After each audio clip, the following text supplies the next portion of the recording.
Use hashtag Texans to have your questions or comments featured on the show as we move into the AFC South now.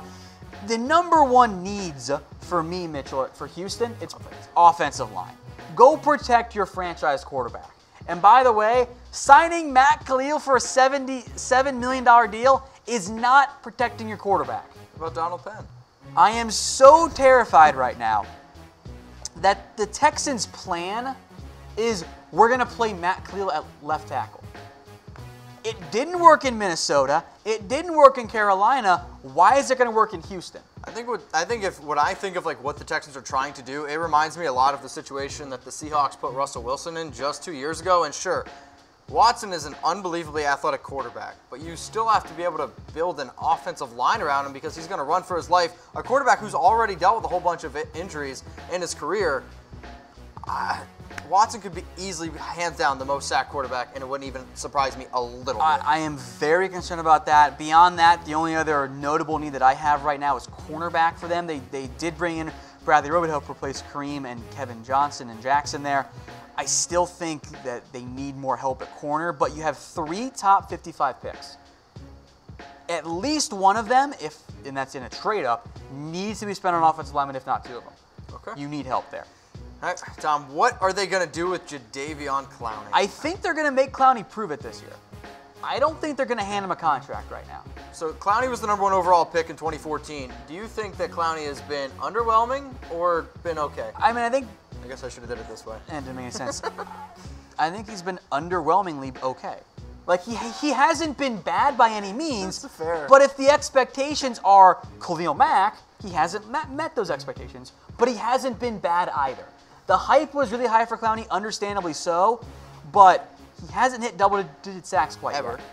He's been close, Yeah. bunch. But you're not taking, I think the amount of hype that was around Clowney when he was first coming out, even when he was coming out of high school, it was unheard of. Yeah. He's been So, okay. Charles81 says if Clowney agrees to $17 million per year, I think it's got to go up there. Okay. Like especially if he waits till next year, it's going to be higher. It's That's going to be way higher. C.J. Mosley just got, but that's linebacker position. He broke that market real bad there. Let's move then to the Indianapolis Colts. Use hashtag Colts to have your questions and or comments featured on the show now. Plenty of cap space still, which they're just not going to spend. They're going to hold on to it.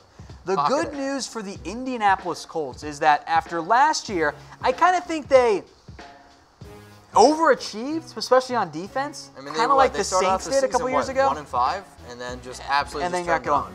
They have 3 picks in the top 60, including the Jets' second-round pick at number 34 overall. They'll find some impact players, I think, on defense. Now, I want another receiver as well. Absolutely. To go with T.Y. and for now, I guess, Devin Funchess. Oh. Then I'm looking at a linebacker to pair with Darius Leonard as well. I want another big-name cornerback to go along with Quincy Wilson, Pierre Desir, if Wilson continues to grow. And then I'd love to find a 3 technique. Matt Eberflus comes from the Rod Marinelli coaching tree. They want 3 techniques. They want defensive tackles who can penetrate on the interior. You can find someone this year. All right, Tom. Dan got the plan. All right, Dan, if you got the plan, then what's the best wide receiver option in the draft for them? I've mocked A.J. Brown a couple times. That's intriguing to me. That would be fun. You can play him on the inside and on the outside. Skyler, there you go. Exact same page right now, man. I love it. I like A.J. Brown's fit there. I also like Kelvin Harmon's fit. A little bit bigger outside receiver who I think would play alongside Funchess for a year and then just replaces him outright. Oh, yeah, I'm not a fan of Devin Funchess whatsoever. All right, King Keith, what do we got, homeboy? What do you think the Colts will do with their first 5 picks? That's hard to say. That's first 5 that's picks. tough. I think they're going to find a linebacker. Probably on late day 2, early day 3, I think they'll target a linebacker. I think receiver at some point early. I would love to see DeAndre Baker in Indy. That is a perfect scheme fit as far as I'm concerned. Cornerback from Georgia. The MO for the Colts is they don't invest highly in corners for zone corners early, but Baker might fall to even round 2. Okay. It's a fun fit right there for me. So, and then beyond that, I think edge and defensive line are kind of some other areas of focus. I think in particular, you're going to target the defensive line if you're the Colts. And defense in general. Because tight end, you're fine. Run backs, you're fine unless you want to spend a late round pick. You don't need a quarterback, obviously. You don't need a tight end offensive lineman. So receiver and then defense.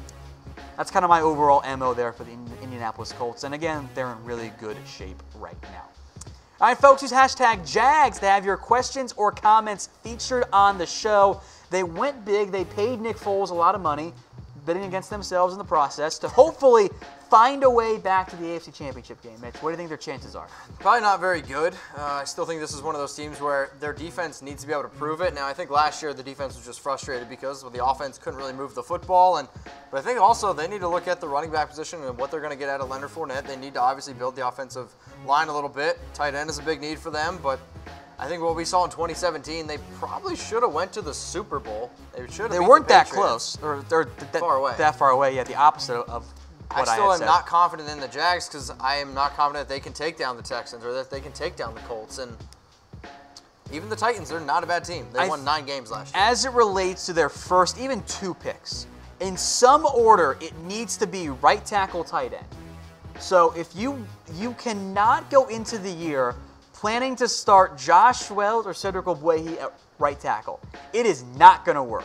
It needs to be one of those 2 picks, or I guess receiver instead of tight end as well. That's an option there. So either go like Jawan Taylor, Irv Smith, or go like T.J. Hawkinson, Caleb McGarry. Those are both 2 good options there for the Jags. Two good solutions there. I'm fixing your team, Jacksonville. You're welcome. All right, Kit Kat Kid. DK Metcalf possibility to the Jags. I think it is a possibility. Now, remember, they did sign Chris Conley. They did draft D.D. Westbrook and DJ Chark, and at some point Marquise Lee will come back. But Metcalf, I think, does make some sense there. He's a big-bodied receiver. I certainly won't rule it out. That type of move kind of indirectly checks off the tight end box, you know? Because you got a playmaker for Nick Foles. Hopefully. I think so. KKK, by the way, is a Jags fan. I don't think we have very many Jags fans, but thank you for that one. All right, Tom should shave his head. Do they eventually take a quarterback? I've seen this, but I don't think anymore they do. I don't think you pay Nick Foles $51 million guaranteed to go out and draft a quarterback. Not in round 1. Yeah. I don't think they go in round 1. I'd be really surprised if they went that route. But round 5, 6, 7, day 3, I would not be surprised. Because Tanner Lee ain't it. He's terrible. Cody Kessler's a fine backup for now, but with Nick Foles there for, let's say, 2, 3, 4 years, whatever, depending on how long he actually plays for them, you can take a developmental quarterback, maybe a Tyree Jackson if he's there early in round 4, and groom him for 2 years and see if that pick pans out of the end. I don't mind it. All right, Nathan Colley, or Coyle, I can't read. Hashtag should. Hashtag should. Move, though, London. Move to London, the Jags. I think it's a terrible idea for the NFL to have one NFL team so far away. Could not agree I don't more. think it makes any sense from a logistical perspective. perspective. As an NFL team, like, I wouldn't want to have to. That's so much travel. Why would I want to live in London?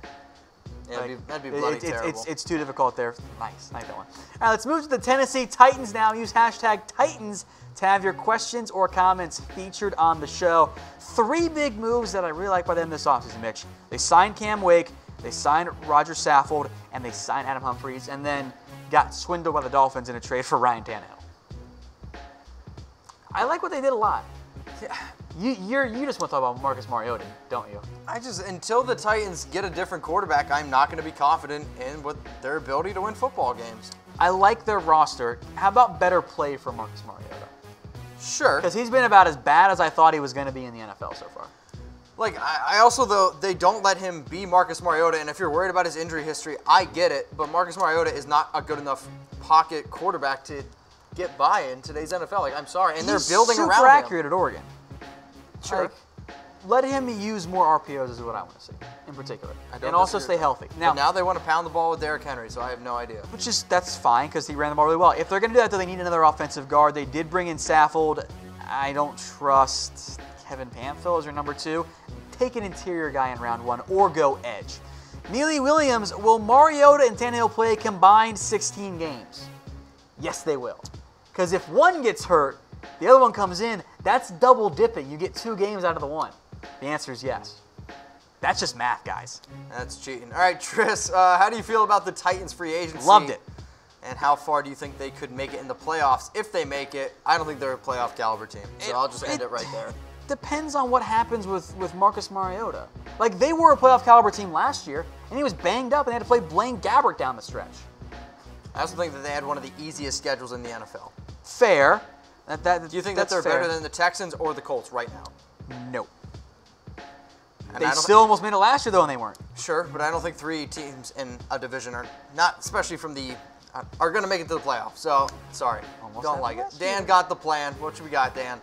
Titans, should they trade up for dewayne Haskins? No, I think you wait on quarterback right now. I think you owe it to your own franchise to give Mariota another year.